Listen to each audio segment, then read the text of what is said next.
Would you sacrifice for love? Your freedom? Your family? Your very identity? When Prince Arundel's hand brushed against Thora's across a sacred anvil, their lives shattered in an instant.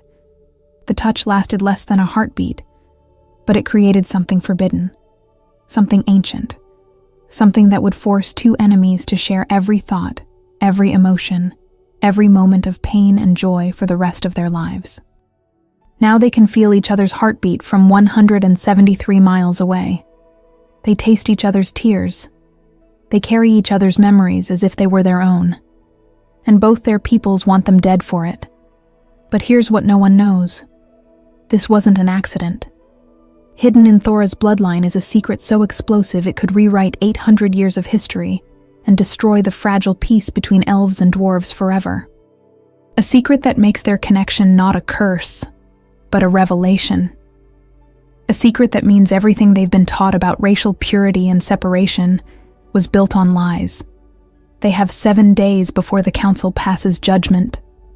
7 days to decide between death, exile, or something far worse.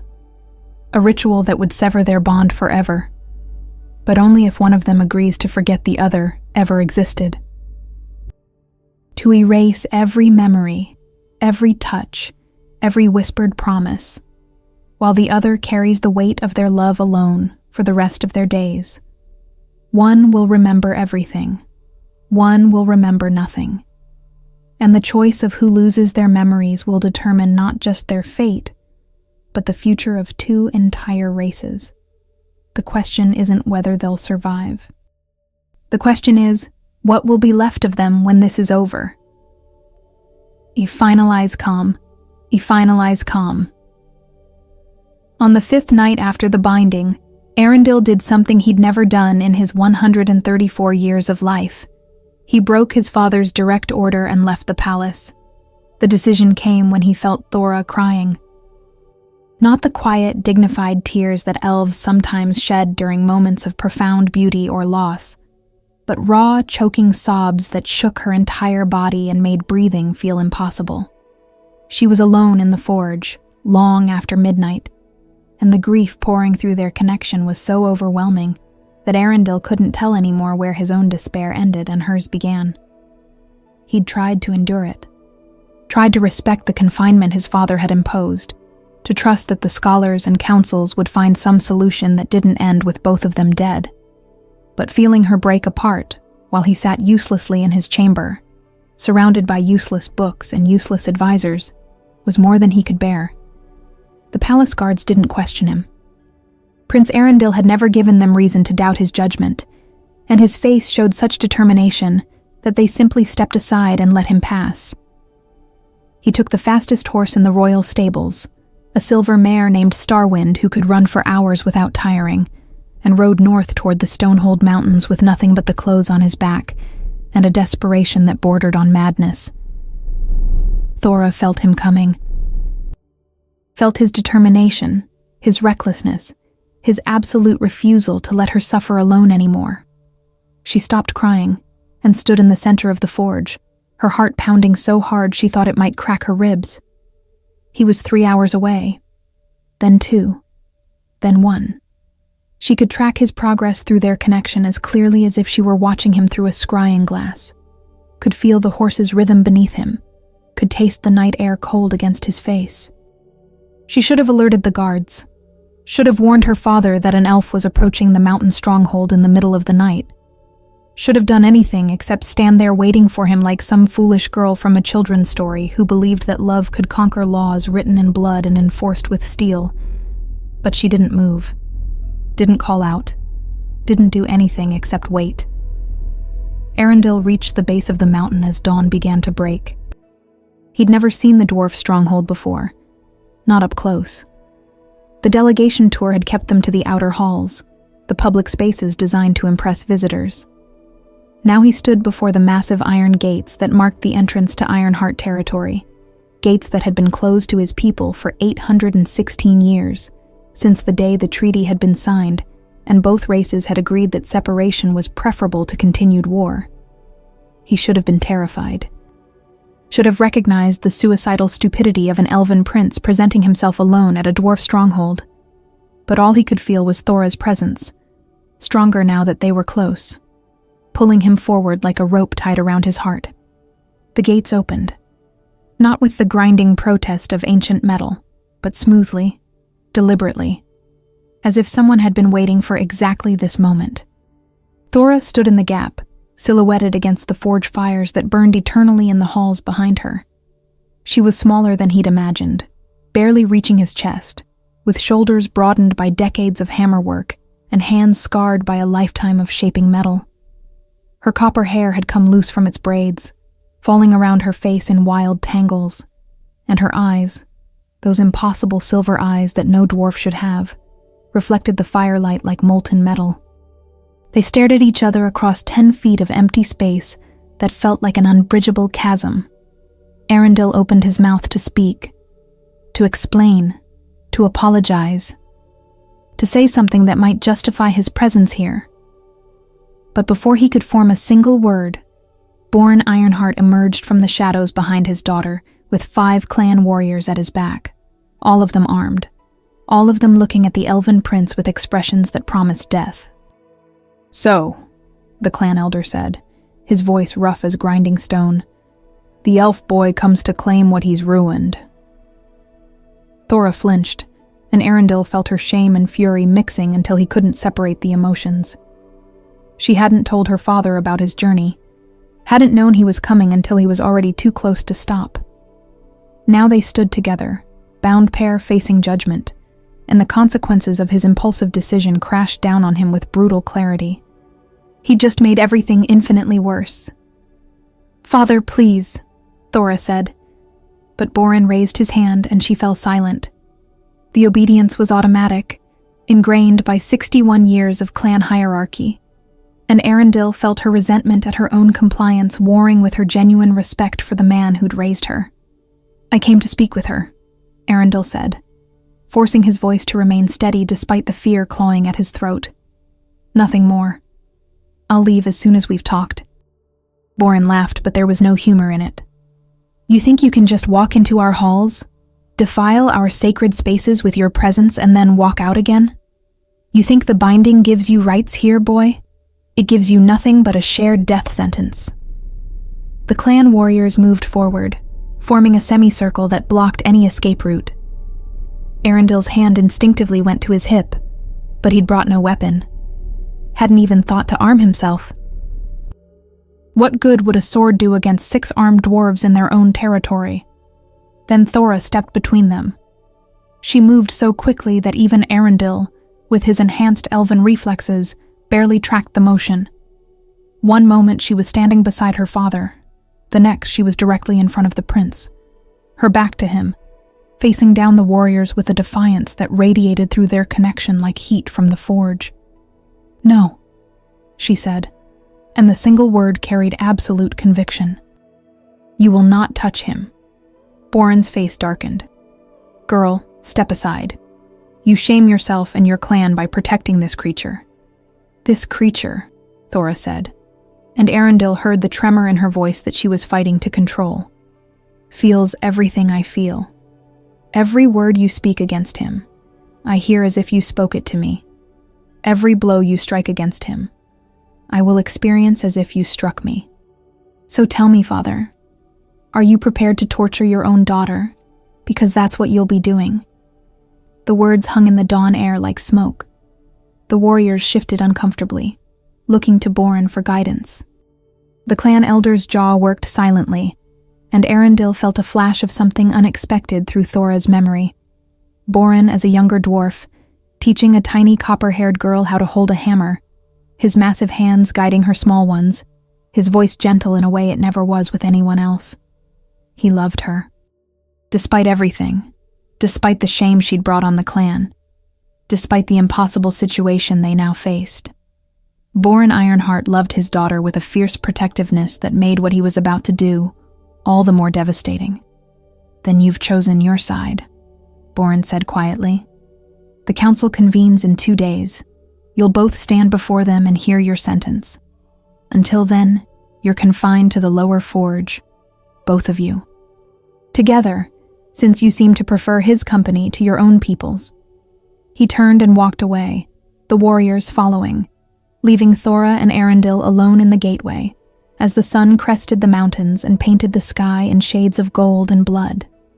Thora's knees gave out. She would have fallen if Arundel hadn't caught her, his arms wrapping around her shoulders. And the moment they touched, skin to skin for the first time since the anvil, the binding flared to life with such intensity that they both gasped. It wasn't pain, exactly, but something deeper. A recognition that went beyond conscious thought, beyond choice, beyond everything either of them had been raised to believe about their peoples and their place in the world. "I'm sorry," Arundel whispered against her hair. "I'm so sorry. I shouldn't have come." But Thora was shaking her head, her fingers clutching his arms with surprising strength. "No," she said, and through their connection, he felt her certainty cutting through all the fear and shame. "No, you should have. Because now I know something I didn't before." "What?" She pulled back just enough to look up at him, and her silver eyes held a determination that took his breath away. "I know that I'm not facing this alone anymore, and neither are you. Whatever the council decides, we face it together." The lower forge became their prison and their sanctuary, and in the 36 hours before the council convened, Thora and Arundel discovered that sharing a mind was far more intimate and terrifying than either had imagined. Sleep was impossible. When Thora closed her eyes, she dreamed Arundel's dreams. Vast forests of silver trees, halls filled with singing that made her chest ache with longing for places she'd never seen.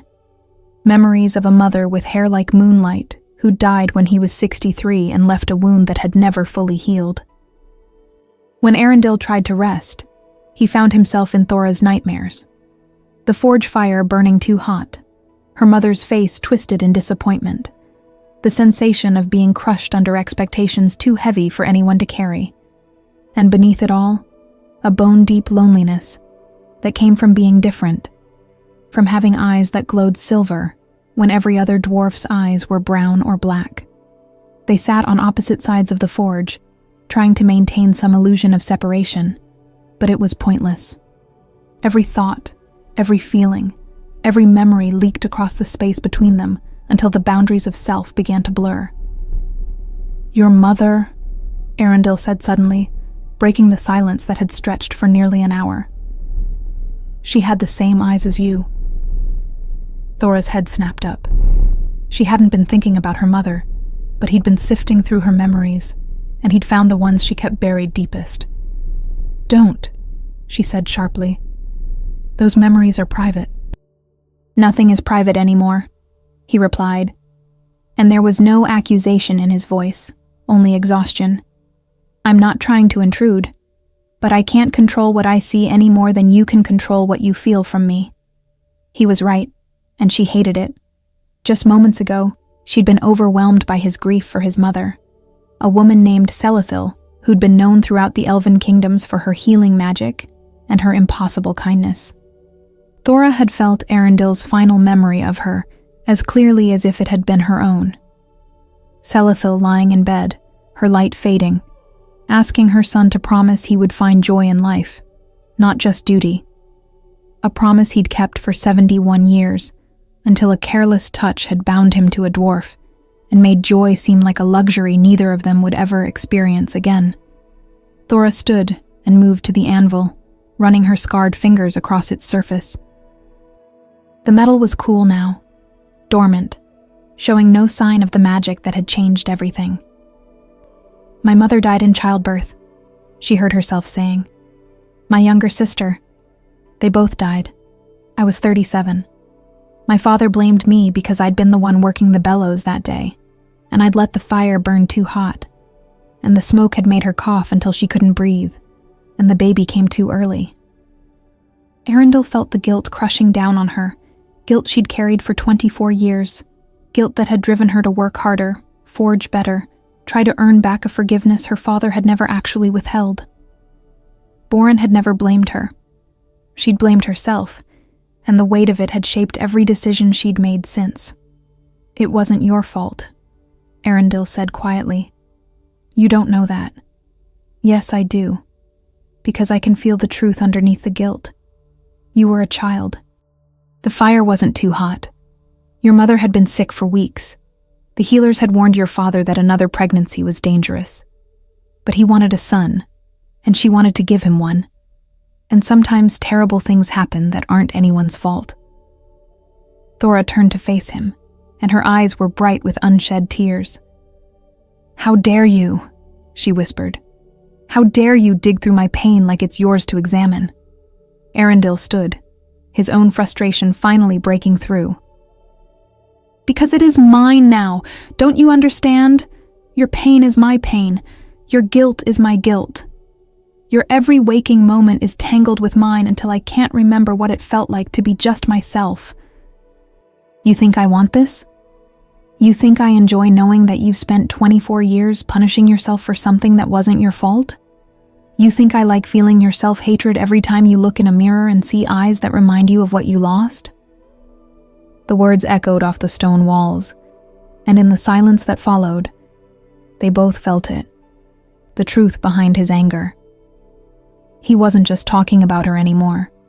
He was talking about himself, about the weight of being the perfect prince, the dutiful son, the one who always did what was expected, even when it hollowed him out inside. He was talking about the loneliness of a life spent performing for an audience that would never see past the crown to the person wearing it. Thora crossed the space between them, and this time when she touched him, it was deliberate. Her hand found his, and the binding surged, but they'd grown more accustomed to it now. The initial shock had faded into something almost bearable, a constant hum of connection that felt less like invasion and more like companionship. "I see you," she said, and through their bond, Arundel felt what she meant. Not just the prince, not just the elf, but the boy who'd cried when his mother died and hidden it from everyone because princes weren't supposed to break. The young man who'd spent decades trying to be worthy of a crown he'd never asked for. The person who read poetry in secret because his father thought it was frivolous. The soul who'd felt incomplete his entire life and never understood why until a dwarf woman's hand had touched his across an anvil. And suddenly he'd felt whole for the first time in 134 years. "I see you too," Arundel replied, and she knew he meant the woman who worked until her hands bled to prove she deserved to exist. The daughter who'd tried so hard to be a son that she'd forgotten how to be herself. The artist who saw beauty in shaped metal and created functional sculptures that her people dismissed as mere tools. The person who'd been lonely her entire life, surrounded by family but understood by none of them, until an elven prince had stumbled into her mind and suddenly she wasn't alone anymore. They stood there, hands clasped, while above them the stronghold prepared for the council that would decide their fate. Thora could hear the footsteps of arriving clan leaders, feel the weight of hundreds of dwarves gathering in the great hall. Arundel could sense his father's delegation approaching from the south, elven warriors and scholars who'd been sent to witness the judgment and ensure that whatever punishment the council decreed would be honored by both peoples. "I need to tell you something," Thora said, and her voice trembled. "Something I found in my mother's journals. I wasn't supposed to read them, but after she died, I couldn't help myself." Arundel waited, feeling her fear building. She had the silver eyes too, and her mother before her. It goes back 6 generations in our family line, always the daughters, always hidden. My father doesn't know. No one knows except me. She took a shaky breath. "The silver eyes are Elven, Arundel. Somewhere in my bloodline, there's Elven ancestry, which means the binding didn't happen because we touched the anvil. It happened because we were already connected, because my blood recognized yours, and the anvil just made it visible." The revelation hit him like a physical blow. If she had Elven blood, then their people's hatred was built on a lie. The races weren't as separate as everyone believed. The binding wasn't corruption or curse, but recognition. a magic that saw past the divisions they'd created and found the truth underneath. And if the council discovered this, they wouldn't just execute Thora and Arundel. They would hunt down every member of Thora's family, every dwarf who carried that hidden elven heritage, and erase them from history to protect the lie that kept both peoples safely segregated. "We can't tell anyone," Arundel said urgently. "Thora, you can't let them know." "I won't," she promised. "But I needed you to understand. This isn't random. We weren't cursed by accident. We were meant to find each other." The door to the forge opened, and Grimm stood in the entrance, his face grave. "It's time," he said. "The council is assembled. They're waiting for you both." Thora squeezed Arendel's hand one final time, then released it. They walked together toward the great hall, toward the judgment that awaited them, carrying a secret that could destroy everything their peoples believed about themselves. And neither of them had any idea how they were going to survive what came next. The great hall of Ironheart Hold had been carved from living mountain stone 4,000 years ago, and every surface bore the marks of dwarf craftsmanship at its finest. But as Thora and Arundel entered, neither of them noticed the intricate reliefs or the columns that stretched 30 feet to a vaulted ceiling. They only saw the faces. 7 clan leaders sat in judgment on the raised platform, each wearing the ceremonial armor of their house, each bearing the weight of centuries of tradition and law. Borin Ironheart sat at the center, his expression carved from granite, showing nothing of the turmoil Thora knew he felt. To his right sat representatives from the eastern clans, dwarves who'd traveled for days to witness this judgment.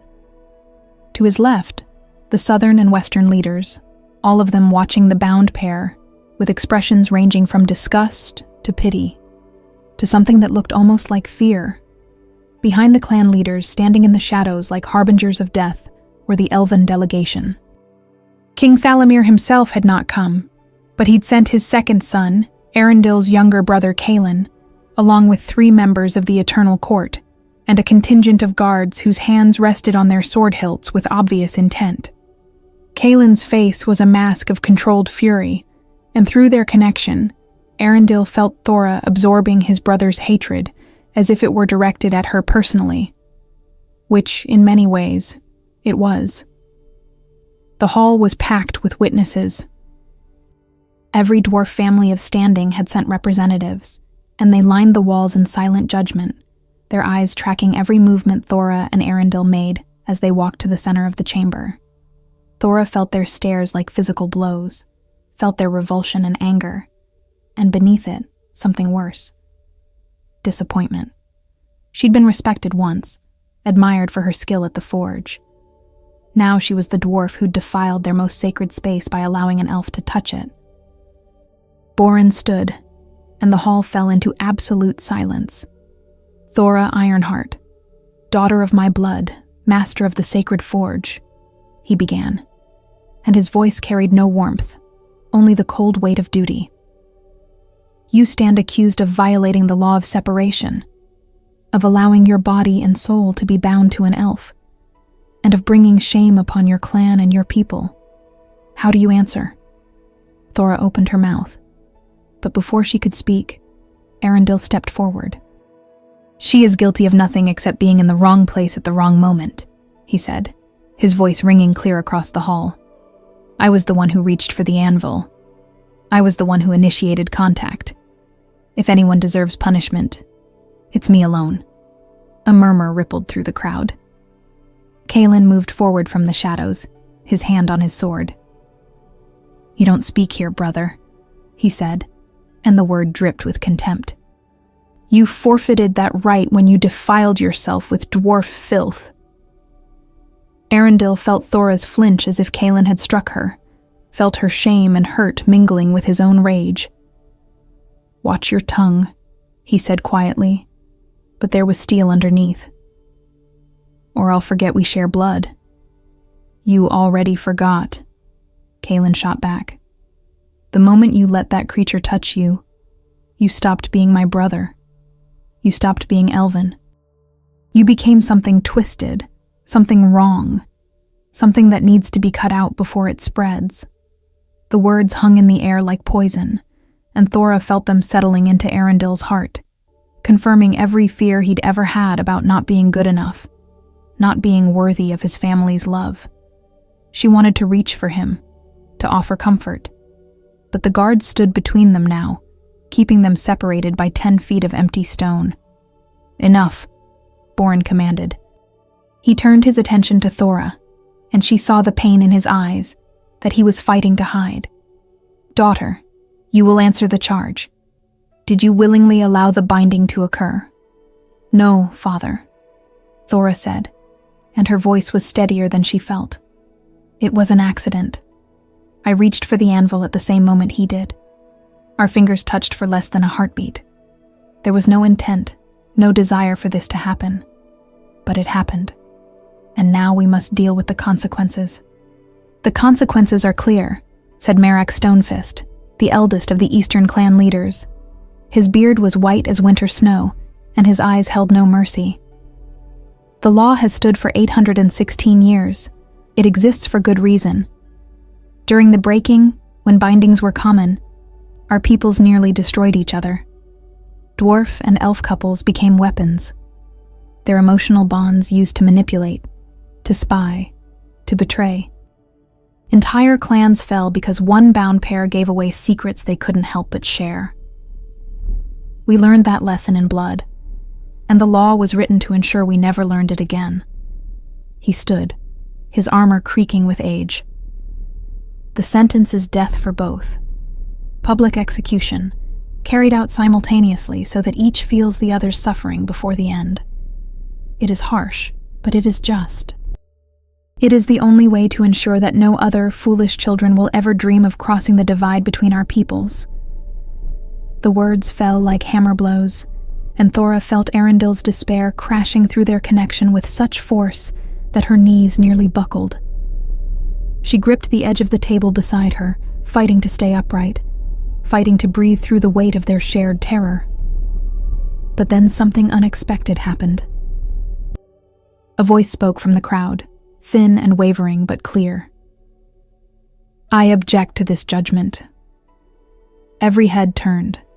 An ancient dwarf woman emerged from the mass of witnesses, so old that she needed a cane to walk, her face creased with lines that spoke of centuries of life. Thora didn't recognize her, but Borin's expression shifted to something like shock.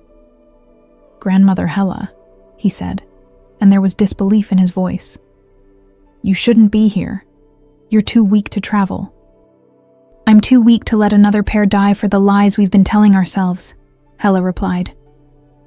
She moved slowly to the center of the hall, and despite her age, despite her frailty, every eye was locked on her with something approaching reverence. She was 243 years old, one of the oldest living dwarves, and she'd been alive during the final years of the breaking. She turned to face the council, and when she spoke, her voice carried the weight of lived history. "I was 17 when the treaty was signed. I watched them execute the last bound pair in the public square. Do you know what I remember most clearly? Not their screams, though those haunt me still. Not the blood, though there was plenty. What I remember is the way they looked at each other as they died, the way their eyes held nothing but love, even at the end, even as we murdered them for the crime of feeling something beautiful in a world determined to keep them apart." She paused, letting the words sink in.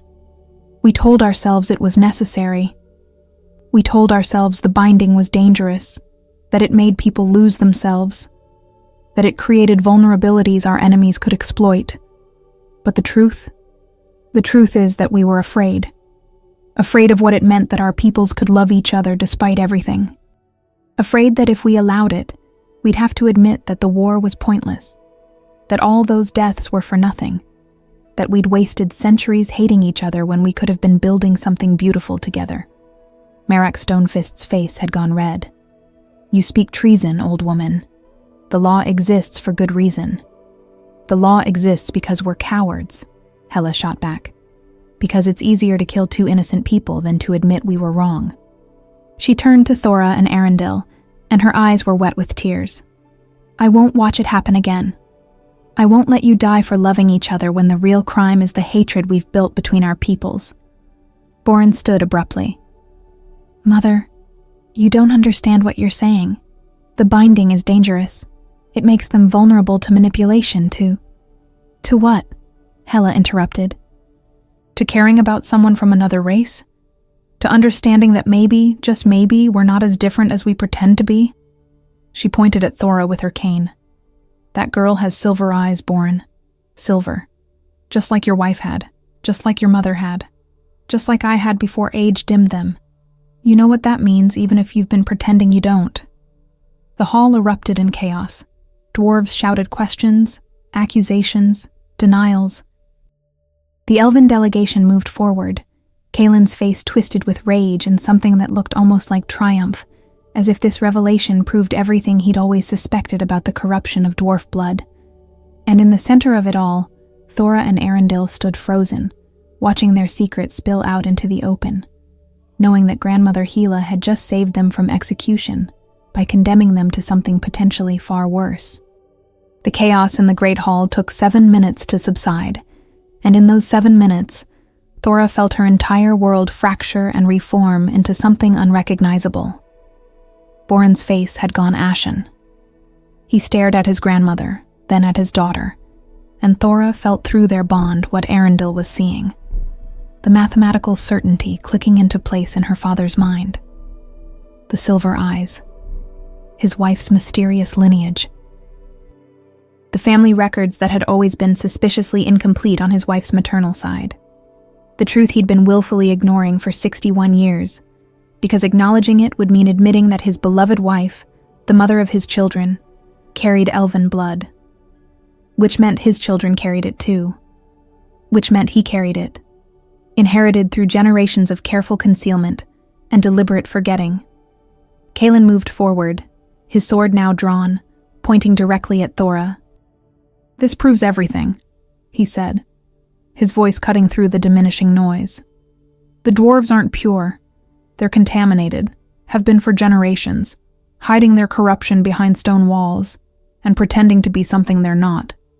This binding isn't an accident. It's her true nature asserting itself, drawn to Elven blood because she carries it in her veins." Arundel stepped between the sword and Thora, his hands raised but empty. "Kaelin, lower your weapon." "This changes nothing about the situation we're in." "It changes everything!" his brother shouted. "Don't you see? She's been lying to all of us. Her entire people have been lying. The treaty was signed under false pretenses. If we'd known they carried our blood, we never would have agreed to separation. We would have demanded—" "What?" Grandmother Hela interrupted, her voice sharp despite her age. "Demanded what, boy? The right to hunt down every dwarf with Elven ancestry. The right to claim ownership over bloodlines you abandoned centuries ago? Your people didn't want us when we were whole elves. You certainly don't get to claim us now that we've built something new from what you threw away." The words landed like physical blows. Arundel felt the truth in them through Thora's ancestral memories. Memories that were surfacing now that the secret was exposed. 6 generations back, a female elf named Cyrileth had fallen in love with a dwarf miner. When her people discovered the relationship, they'd given her a choice: renounce her love or be exiled forever with her magic stripped away. She'd chosen exile, had chosen to become dwarf in every way that mattered, accepting their customs, their gods, their way of life. Her children had been raised as dwarves, and her elven heritage had become a shameful secret passed down through maternal lines, spoken of only in whispers, hidden behind brown contact lenses and deliberate ignorance. Thora's silver eyes were the evidence that refused to stay buried. Merrick Stonefist stood, his hand on his warhammer. If what the old woman says is true, then this council has no authority to judge this case. Mixed blood changes everything. The law of separation was written for pure-blooded individuals. If the girl carries Elven heritage, however diluted, then technically the binding is not between 2 separate races, but between distant relatives. "That's absurd," Boren said, but his voice lacked conviction. 6 generations is hardly... 6 generations is nothing to elves, Kaelin interrupted. My father has lived through 6 generations of your people's lives. To us, this girl is practically Cyrillith's daughter, which means my brother has bound himself to someone who shares his bloodline, however distantly. It's not forbidden by Elven law because we never imagined anyone would be stupid enough to try it. But it's certainly not something we can allow to continue. Arundel felt sick. The argument was twisting, morphing from one death sentence into another. They were no longer discussing racial contamination, but something that felt even more poisonous. Implications he didn't want to examine too closely, because examining them meant acknowledging that maybe, just maybe, the connection he felt to Thora was partially rooted in shared ancestry rather than pure choice. But then Thora's hand found his, and the binding flared to life, and he felt her absolute certainty cutting through all the political maneuvering and historical complications. What they felt for each other wasn't about bloodlines or heritage or ancient connections. It was about 2 souls recognizing each other across every barrier their peoples had erected. The shared ancestry might have made the binding possible, but it didn't make it any less real or any less chosen. Enough, Thora said, and her voice rang clear across the hall. All of you, enough. You want to debate bloodlines and purity and ancient laws? Fine. Do it after we're gone. Because here's what I know. I love him. I love an elf. I love the prince of the people who exiled my ancestor and forced her to hide who she was for the rest of her life. I love him despite every reason I have to hate everything he represents. And he loves me, despite every lesson he was taught about dwarf inferiority and racial separation. She turned to face the assembled council, the Elven delegation, the hundreds of witnesses who were watching this moment unfold. So kill us if you want. Execute us for breaking laws we didn't choose to break. But don't you dare pretend this is about protecting anyone. This is about fear. Fear that if you let us live, if you let us love each other openly, other people might start asking why the separation is necessary in the first place. Other people might start wondering if maybe, just maybe, we've been wrong about each other all along. The silence that followed was absolute. Arundel felt pride surging through their connection, mixed with terror, mixed with a reckless defiance that made him want to laugh and cry at the same time. She was magnificent. She was going to get them both killed, and he wouldn't have had it any other way. Boren stood slowly, and when he spoke, his voice was rough with emotion. "You're right," he said, and every head in the hall turned toward him in shock. "You're right, daughter. We are afraid. I am afraid. Afraid of what it means that I loved a woman with elven blood and never knew it. Afraid of what it means that my children carry that heritage. Afraid that if I let you live, I'll have to admit that everything I believed about racial purity and separation was built on lies and cowardice." He descended from the platform and walked to where Thora stood. Up close, Arundel could see the tears on the old dwarf's face, could feel through their bond how much this admission was costing him. "But I'm more afraid of becoming the kind of father who would kill his own child to protect a comfortable lie. I'm more afraid of looking at myself in the mirror and seeing a coward who valued tradition over truth." He turned to face the council. "I won't execute my daughter. I won't execute the elf prince she's bound to. And if that means I forfeit my position as clan leader, if that means I'm exiled alongside them, then so be it. Some things matter more than power. Some things matter more than law." Grim stepped forward from the crowd, moving to stand beside his father. "I stand with them, too," he said. Then another dwarf joined them. Then another. Within moments, half of Boren's clan had moved to form a protective circle around Thora and Arundel, a living wall of defiance against the council's judgment. But the Elven delegation had not moved. Kaelin's face was twisted with fury, and his guards had their weapons drawn, pointed at the growing group of dissenters. "This is treason," he said coldly, "against both our peoples. King Thalamir will hear of this betrayal, and he will respond with the full force of the Elven armies. You're not just protecting two bound criminals. You're declaring war. Arundel felt the threat settling like ice in his stomach, felt Thora's fear mixing with his own. They'd won this battle, but in doing so, they'd started something far bigger and far more dangerous than either of them had imagined. The night after the council disbanded in chaos, Arundel made a decision that would alter the course of both their lives. He would return to the Elven court and face his father alone. Thora felt his intention the moment it crystallized in his mind, felt it like a blade sliding between her ribs. She found him on the eastern rampart of the stronghold, staring out at the forest that stretched toward his homeland, his face illuminated by moonlight that made him look more ethereal and unreachable than ever. "No," she said simply, coming to stand beside him. "Whatever you're planning, the answer is no." Arundel didn't turn to look at her. "My father needs to hear the truth from me. Not from Kaelin's twisted version, not from panicked reports sent by guards. If there's any chance of preventing a war, it's by making him understand that this isn't rebellion. It's not treason. It's just two people who never meant to fall in love but did anyway." "He'll kill you," Thora said, and her voice cracked despite her attempt to stay strong. "The moment you set foot in that court, he'll execute you as an example. You know this. I can feel that you know this." "Maybe," Arundel admitted, "but maybe not. My father is many things, but he's not cruel for cruelty's sake. If I can make him see reason, if I can show him that the binding isn't the threat he's been taught to believe it is, then perhaps we can find another way forward." Through their connection, Thora felt what he wasn't saying, that he believed this was his fault, that his impulsive ride to the dwarf stronghold had escalated everything beyond repair, that if he could sacrifice himself to undo the damage, he would do it without hesitation. The guilt was crushing him, and she couldn't bear it. "You're not going alone," she said firmly. "Thora, they'll kill you on sight. Then we die together. Isn't that better than you dying while I'm trapped here feeling every moment of it?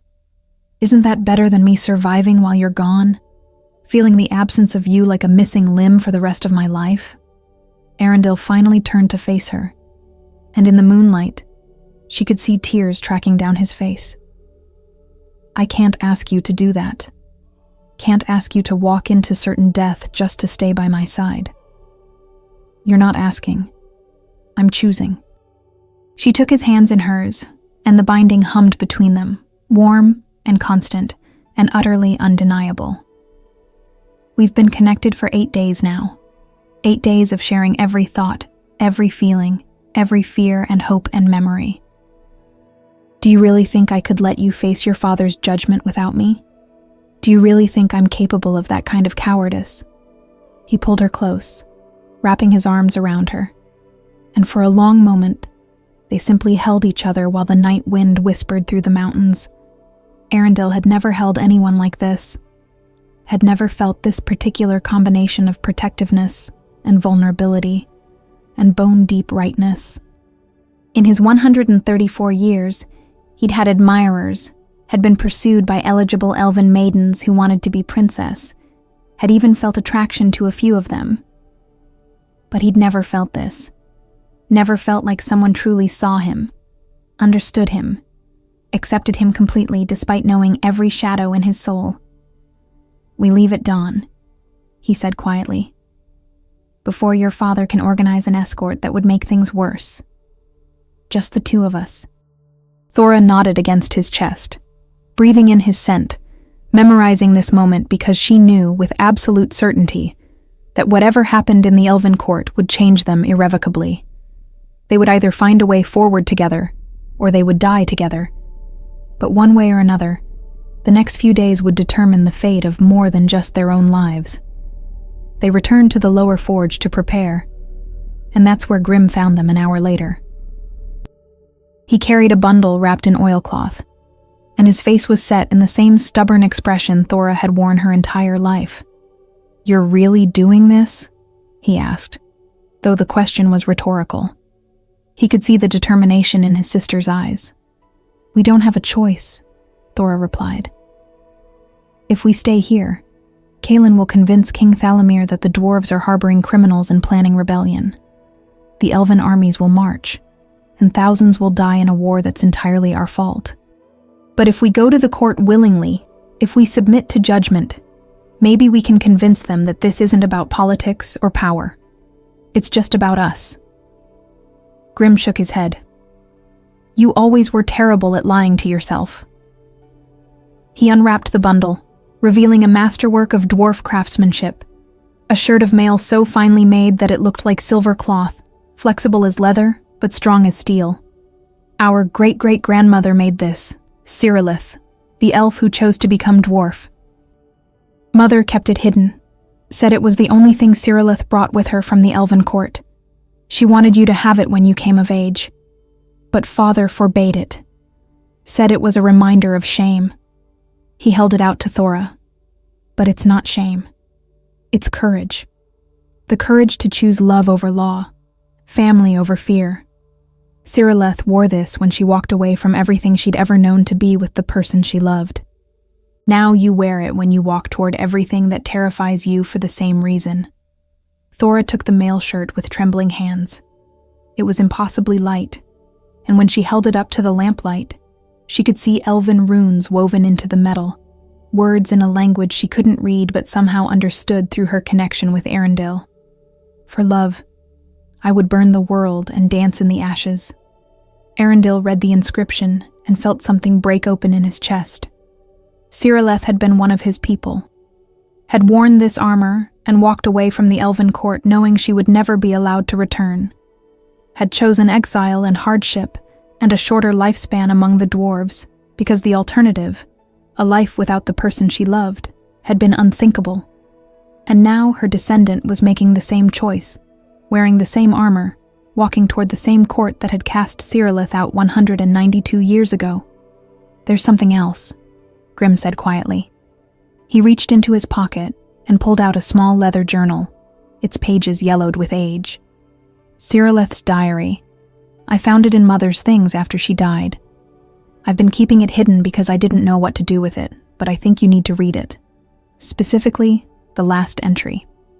Thora opened the journal with shaking hands and turned to the final page.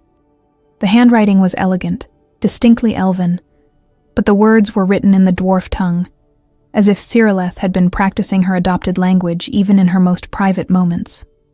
They will call me traitor, the entry read. They will say I abandoned my people for base desire, that I corrupted myself by loving beneath my station. But they are wrong. I did not abandon my people. My people abandoned me the moment they demanded I choose between my heart and my heritage. I did not corrupt myself by loving a dwarf. I purified myself by refusing to let hatred dictate who I could love. And someday, perhaps generations from now, someone else will face the same choice I faced. I hope they read these words and know that choosing love is not weakness. It is the bravest thing any of us can do. Thora closed the journal, and tears were streaming down her face. Beside her, Arendelle was crying too, feeling everything she felt amplified by his own grief for an ancestor he'd never known existed, a woman who'd been erased from his family's history because her choice had been too inconvenient to acknowledge. She died at 83, Grimm said softly, young for a full elf, but old for someone who'd given up their immortality. She had 4 children, 12 grandchildren, and by all accounts, she was happy. Genuinely, completely happy. Because she chose love. He embraced his sister one final time, and Arendelle felt the depth of Grimm's fear and love, and desperate hope that history would not repeat itself, that somehow Thora would find a way to survive what Cyrillith had survived, and build a life as full and joyful as their ancestors had been. Come back to us, Grimm whispered. Whatever it takes, find a way to come back. But as Thora and Arendelle left the stronghold at dawn, riding toward the elven court on horses provided by Boren's clan, neither of them believed they would ever see the mountains again. King Thalamir sat on the eternal throne when they arrived, and the weight of his 3,000-year gaze fell upon his son and the dwarf woman beside him like judgment made manifest. The throne room was exactly as Thora had seen it through Arundel's memories, but experiencing it in person was overwhelming. Columns of living wood stretched toward a ceiling lost in silver mist, and the air itself seemed to hum with ancient magic that made her dwarf blood feel heavy and wrong. Every elf in the chamber, and there were hundreds of them, turned to stare as the guards escorted them forward. Their faces showed no obvious hostility, but Thora could feel their disdain like a physical pressure, could sense their revulsion at her presence in their sacred space. Arendel's hand found hers, and the binding flared, giving her strength she didn't know she possessed. "You came back," Thalamir said, and his voice carried neither surprise nor warmth. "I thought you might run. Thought you might take the dwarf and disappear into the mountains. Live out whatever abbreviated life the binding allows, before it consumes you both." "We came to face judgment," Arundel replied, his voice steady despite the fear coursing through their shared connection. "Not because we believe we deserve punishment, but because we won't allow our choice to start a war that will kill thousands of innocent people." Thalamir stood, descending the 7 steps from his throne with a grace that belied his age. Up close, Thora could see where Arundel had inherited his features. The sharp cheekbones, the winter frost eyes, the bearing that suggested absolute confidence in one's place in the world. But where Arendel's face showed compassion and doubt, Thalamir's showed only certainty and cold calculation. "Your choice," the king repeated, and there was something dangerous in his tone. "As if you had any choice in the matter. As if the binding didn't strip away your free will the moment you touched her." "That's not how it works," Thora said, and every elf in the chamber seemed to freeze at the sound of her voice. She wasn't supposed to speak here, wasn't supposed to exist here. But she refused to be silent while they reduced what she and Arundel shared to some kind of magical compulsion.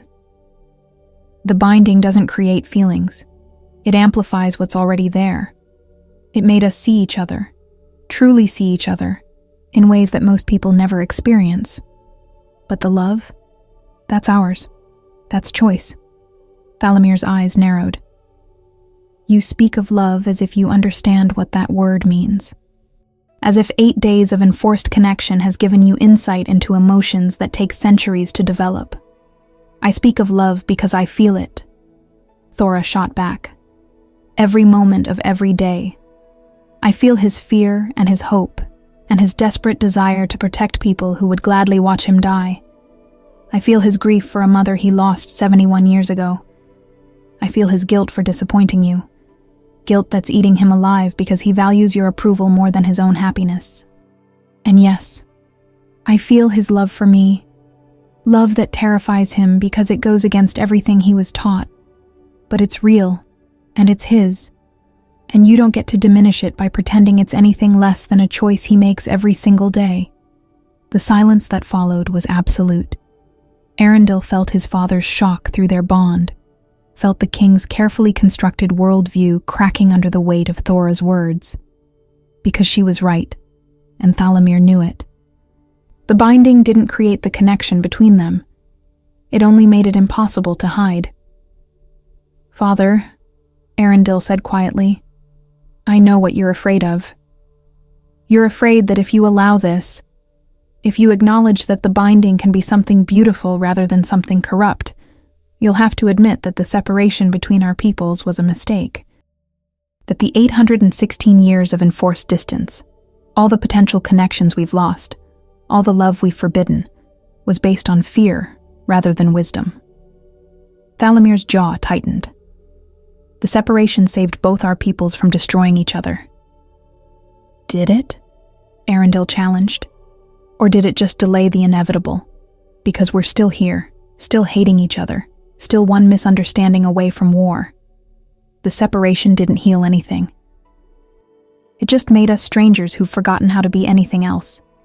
The king turned away, and for the first time, Thora saw uncertainty in his bearing. When he spoke again, his voice was quieter, almost vulnerable. "Your mother was bound to me, Arundel. Did you know that?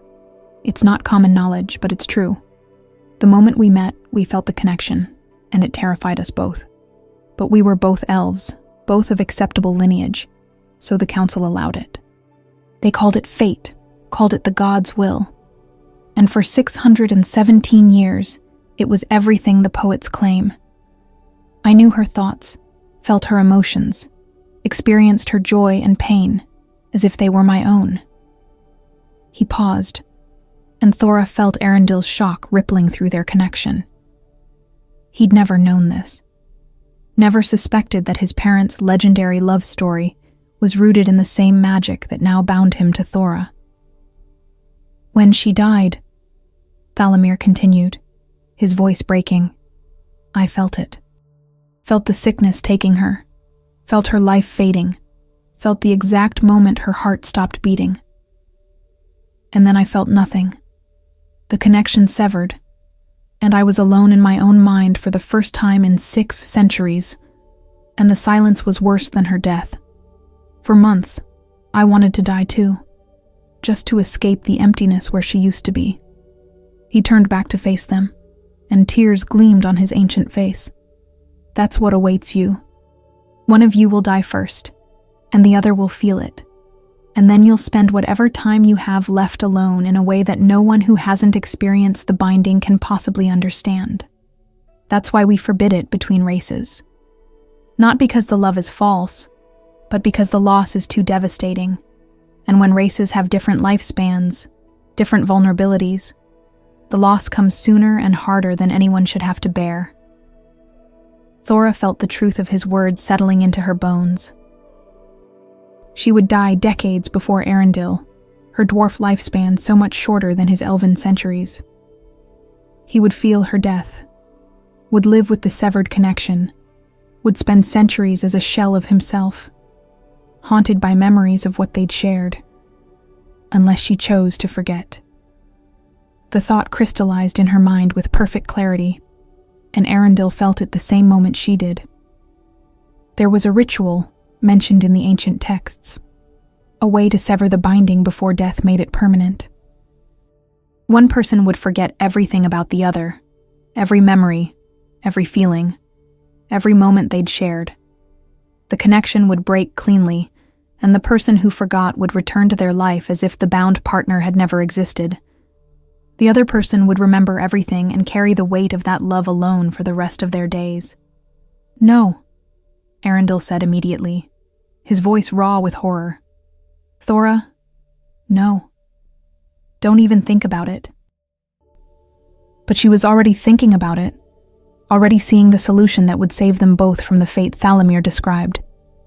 If she forgot Arundel, forgot these 8 days, forgot the way he'd seen her and loved her, and made her feel whole for the first time in her life, then he could live without the burden of her death weighing on him. He could move forward, find someone else eventually, build a life that wasn't haunted by her absence. I can't watch you suffer the way your father suffered, she said, tears streaming down her face. I can't be the reason you spend centuries in pain. And I can't let you sacrifice your memories to spare me suffering that I'd choose to endure, Arundel shot back. Don't you understand? Loving you, even for 8 days, even knowing how it will end, has been worth everything. I don't want to forget. I don't want you to forget. I want whatever time we have, however short, however painful the ending. Thalamir watched them, and something in his expression shifted. You would choose the pain?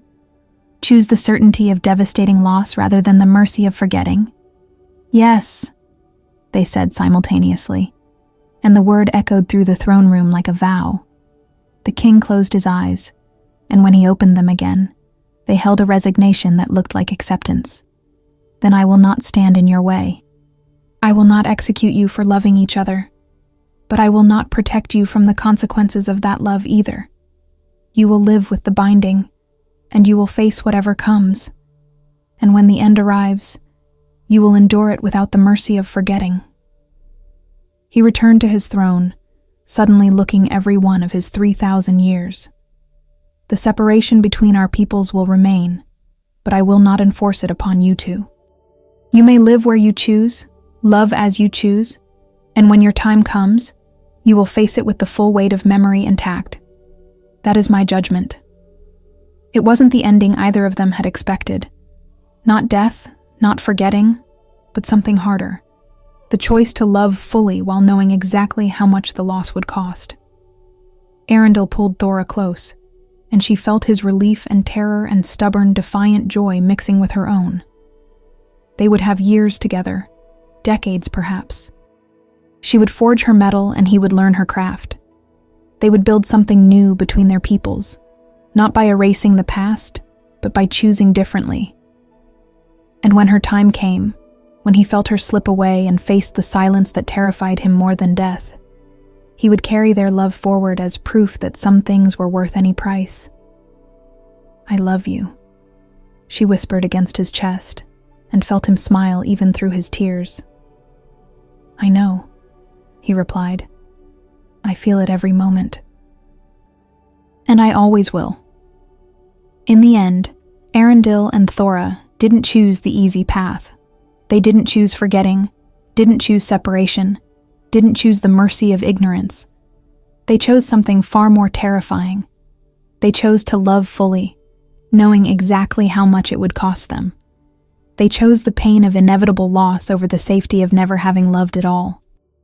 And in doing so, they proved that sometimes the bravest thing we can do is not to protect ourselves from suffering, but to embrace connection despite knowing it will break us. So ask yourself, would you have made the same choice? If you knew that loving someone meant feeling their death as intimately as your own heartbeat stopping, would you still choose to love them? If you could erase the memory of someone who changed your life forever, spare yourself years of grief and longing, would you take that mercy? Or would you, like Thora and Arundel, decide that some loves are worth carrying forever, even when they become wounds that never fully heal? Because that's the truth they discovered in those 8 days. Love isn't about avoiding pain. It's about deciding that the person beside you is worth every tear, every sleepless night, every moment of terror that comes with caring so deeply about someone that their joy becomes your joy and their suffering becomes your suffering. Their story reminds us that the greatest barriers to love aren't external laws or ancient hatreds or even magic itself. The greatest barrier is fear. Fear of being vulnerable, fear of being hurt, fear of choosing connection over safety. Arundel and Thora could have let that fear win. Instead, they became living proof that courage isn't the absence of fear, but the decision to love anyway. If this story moved you, if it made you think about your own choices and the walls you've built around your heart, then share it with someone who needs to hear it. Leave a like if you believe love is worth the risk. Subscribe to this channel for more stories that challenge everything you thought you knew about courage, sacrifice, and what it truly means to choose another person above everything else. And remember, the question isn't whether love will hurt you. The question is whether you're brave enough to love anyway.